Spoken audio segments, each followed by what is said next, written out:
दुनिया में हर कोई स्वाधीनता चाहता है, क्योंकि स्वाधीनता से ही हमें सम्मान मिलता है, हमारे सपनों का रास्ता बनता है और दुनिया में और समाज में और अपने आसपास के लोगों के बीच में हमारी प्रतिष्ठा होती है।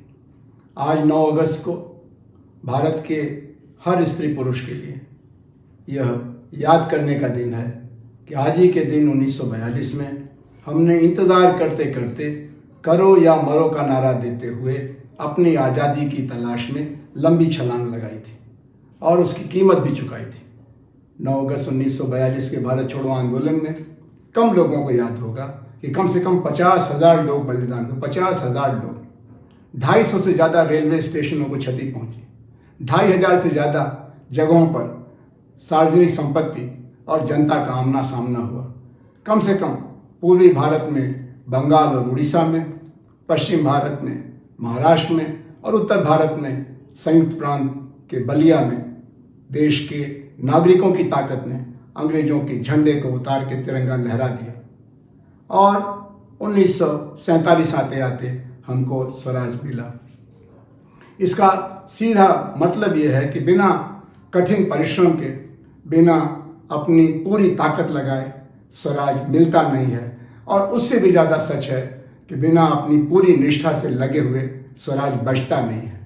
आज आज़ादी के 7 दशकों की लंबी यात्रा के बाद देश को ये पूछना है कि हम अपने से कैसे मुखातिब हों, अपने को कैसे पहचानें। इस समय चारों तरफ एक उदासी का माहौल है, बेबसी का माहौल है। स्वराज का पौधा सूखता लग रहा है। क्यों?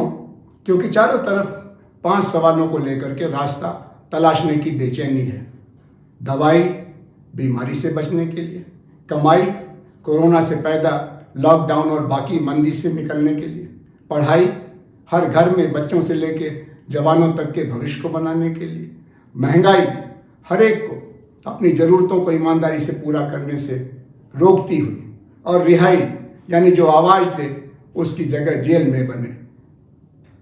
ये बहुत कठिन समय है। इसलिए हम आपसे मुखातिब हैं कि हम और आप जो स्वतंत्रता की तलाश में निकले लोगों के वारिस हैं, हम और आप जिन्होंने स्वतंत्रता की लड़ाई के 100 साल से भी लंबे इतिहास में कई मोड़ देखे, कई सपने देखे, आज उन सपनों की गवाही से ये तय करें कि आगे का रास्ता किधर जाता है। एकता की तरफ, भाईचारे की तरफ, विकास की तरफ, न्याय की तरफ, आज़ादी को और सुंदर बनाने की तरफ, या बिखराव की तरफ, नागरिक अधिकारों पर हमले की तरफ, लोगों की ज़िंदगी में रोजी रोटी की ज़रूरतों को पूरा करने की अनदेखी की तरफ। इसीलिए आज 9 अगस्त 1942 हम सभी के लिए जो स्वराज के लिए समर्पित हैं, लोकतंत्र में आस्था रखते हैं, समता का सपना देखते हैं, महत्व का दिन है। आइए आत्मचिंतन करें और अपना कर्तव्य पथ निर्धारित करें।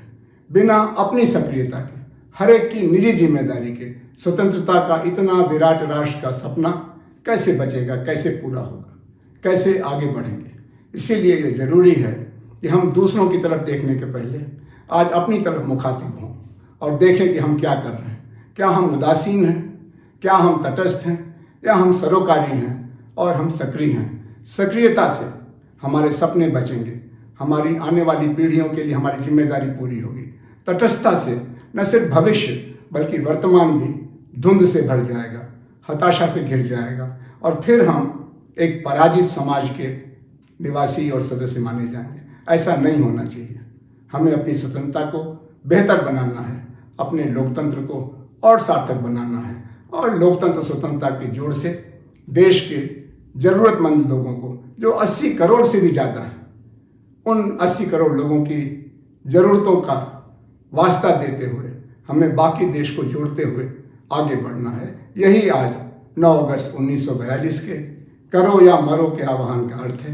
50,000 से ज़्यादा शहीद हुए लोगों की हमारे साथ यही एक जिम्मेदारी है और उससे भी ज़्यादा आने वाली पीढ़ी के लिए हमारा कर्तव्य पथ है। मैं समझता हूँ कि हम और आप सक्रिय हैं, सरोकारी हैं और इस सक्रियता और सरोकार के कारण ही हमें भरोसा है कि हम औरों को भी अपने साथ जोड़ सकते हैं। यही जोड़, यही एकता, यही बंधुत्व, यही राष्ट्रीयता हमारा भविष्य के लिए मूल आधार है। जय हिंद।